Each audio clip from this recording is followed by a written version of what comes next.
Welcome back to another episode of the Roman series. If you guys don't know yet, a big reason why we are doing this is because of the 2 earthquakes that happened in Venezuela. So it really helps them. We have a GoFundMe on our description down below if you guys want to help donate. And Brock will read the incentives of what happens when you do donate. All right, I got you. So we have 4 incentives, but also if you can't donate money, then if you just subscribe, then we donate 10 cents out of our pocket. Yep. But the first incentive, if you donate $10, you get your name added at the end of each video. So every video of the Roman series, your name's going to pop up. Mm-hmm. And then the next incentive is we'll spin a wheel, and whoever it lands on, one of the hosts, we get pied in the face. $50 is Ice Bucket Challenge.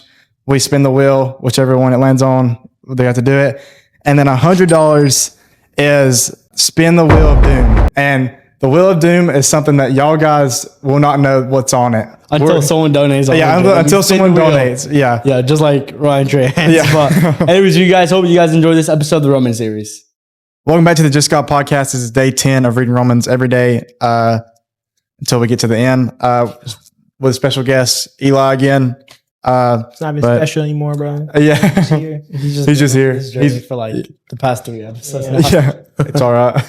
Yeah. But I guess I'll start reading in verse 1. I guess we said we're doing 7 verses each. Yeah, 7 verses each. Okay, bet. All right, yeah. 7 verses. I can start reading. Start reading verse 1. The Bible says, "Brothers and sisters, my heart's desire and my prayer to God for them is for their salvation. For I testify about them that they have a zeal for God, but not in accordance with knowledge. For not knowing about God's righteousness and seeking to establish their own, they did not subject themselves to the righteousness of God. For Christ is the end of the law for righteousness to everyone who believes. For Moses writes of the righteousness that is based on the law, that the person who performs them will live by them." Verse 6. "But the righteousness based on faith speaks as follows. Do not say in your heart, who will go up into heaven, that is to bring Christ down, or who will descend into the abyss, that is to bring Christ up from the dead.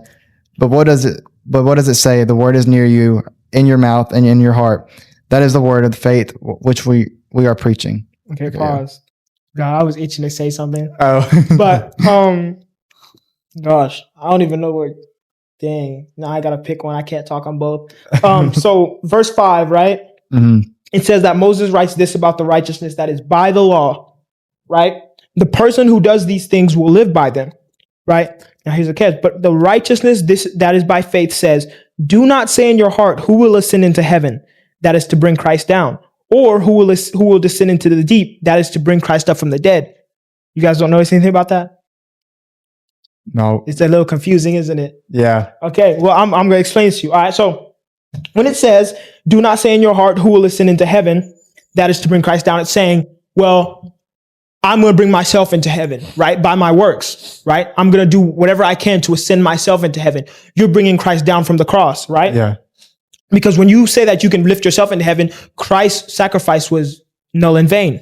Mm-hmm. So when you say, "Oh, I'm going to get myself into heaven," now you're saying, "Jesus, you don't need to die on the cross for me anymore because I can get myself into heaven," right? But then when it says, "Do not say who will ascend into the deep," that is to bring Christ up from the dead. Now you're saying, well, I'm too far gone now.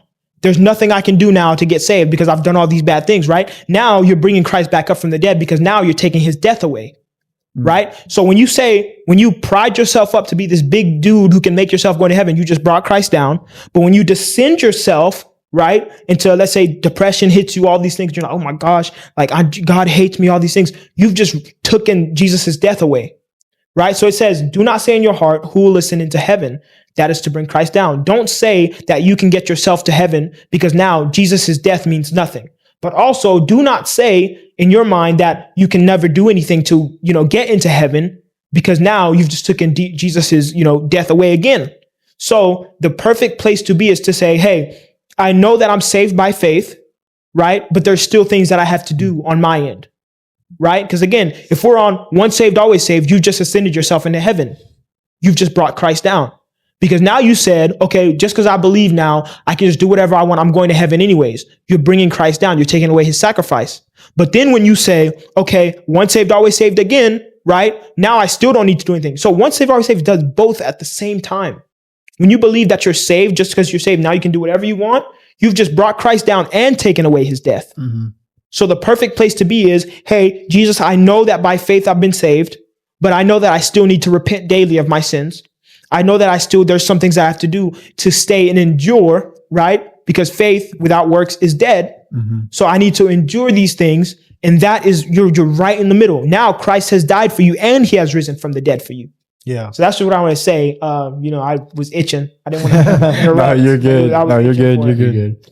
I'll be picking up at verse 9. I read a little too Yeah. much, but If you openly declare that Jesus is Lord and believe in your heart that God raised him from the dead, you will be saved. For it is by believing in your heart that you are made right with God. And if it is openly declaring your faith that you are... Wait. Did I just read that again? Mhm. I think I did. I'll pick up verse 11. Okay. As the... as the... Wait, scriptures- pause. Verse 10, right? Verse, Again, I don't mean to interrupt, bro. all right. I don't want to interrupt you guys. I don't want to just slide in, take you're over good. or whatever. But verse 10, for it is by your heart that you believe and are justified, and it is with your mouth that you profess your faith and are saved, right? So you're saved, right? You're saved by your heart, right? You're saved by your faith in Jesus, but with your mouth, right? Heart is not a work, but your mouth is. So with your works, you proclaim that you've been saved, right? So works don't save you, right? But at the same time, if your mouth is not proclaiming Christ, are you really saved? How can you love someone and how can you say that you're choosing to follow this person, but you don't want to share the good news, Yeah. but you don't want to live right? You don't want to live righteous, right? So with your heart, Jesus has saved you because again, gives you a new heart, right? Through death, because you've been, through baptism, you've died and you've been born again. But now with your mouth, right? Through your works, because moving your mouth is a work, right? Through your works, you have just said, okay, I'm saved. Now I'm going to show it with my outer life. With my inner life, I've been saved. With my outer life, now I'm going to say it. Now I'm going to, show it. Yeah. Right? Because if you really think about it, faith is a work. You have to step out to do it. So faith, you can't just say, I believe in God without stepping out. Think Abraham, right? Abraham, when God said, not crucify, but, kill your one and only, your favorite beloved son, right? Abraham didn't want to do it, but he stepped out to do it anyways. So faith is not a thought where you say, okay, I believe in God. Faith is not just a thought. Faith is you stepping out and you going to do this thing. Yeah. So you're stepping out and saying, okay, God, you've called me. Now I'm going to go to this, right? Jonah, right? Jonah did the opposite of what Abraham did. Jonah still believed that God was real. Jonah still believed in all things God, right? But what did he do? Instead of going towards and stepping out, he stepped backwards. Yeah. He ran away. So if we're going to say, just because you believe in Jesus, you're saved, the devil does. The demons do. Are they saved? No. It's because they believe, but they don't step out. Yeah. Right? Because if Satan had stepped out for God, he would have never stepped out of line. That's the problem. If he would have stepped out, he would have stayed in the will of the Lord. He would have never gone against what the Lord says and say, oh, I'm going to be prideful, make myself this big and bad person. Belief is not just enough. Stepping out in faith and proclaiming the faith is enough. Because through your actions, you prove that you truly believe in the Lord. Yeah. So you can't just say, oh, I believe in Jesus, but I'm not going to go share the gospel. I'm not going to go do all these things, because what is faith without works? If you truly have faith, faith will produce works within you. Yeah. So that's what that verse is basically saying here. Yeah. All right. I'll pick up at verse 11, right?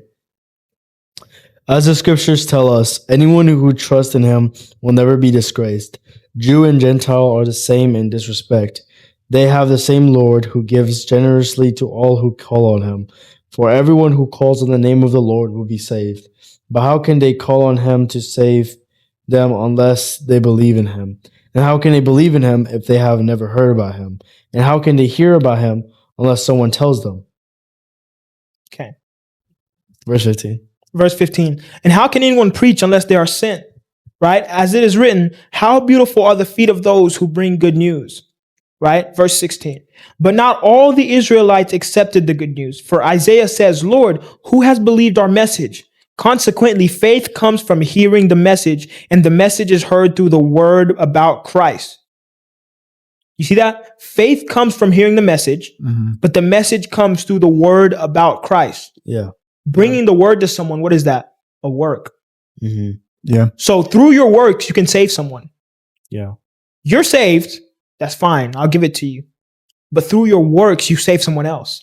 And And what was Jesus' last command to his disciples? Go and make disciples of all nations. Yeah. Mhm. Yeah. So how can you claim to love Jesus and claim to do all these things, but you don't want to step out in faith and go proclaim to other people? Yeah. Right? But I asked, did they not hear? Of course they did. Their voice has gone out into all the earth, their words to the ends of the world. And again, I ask, did Israel not understand? First Moses says, I will make you envious by those who are not a nation.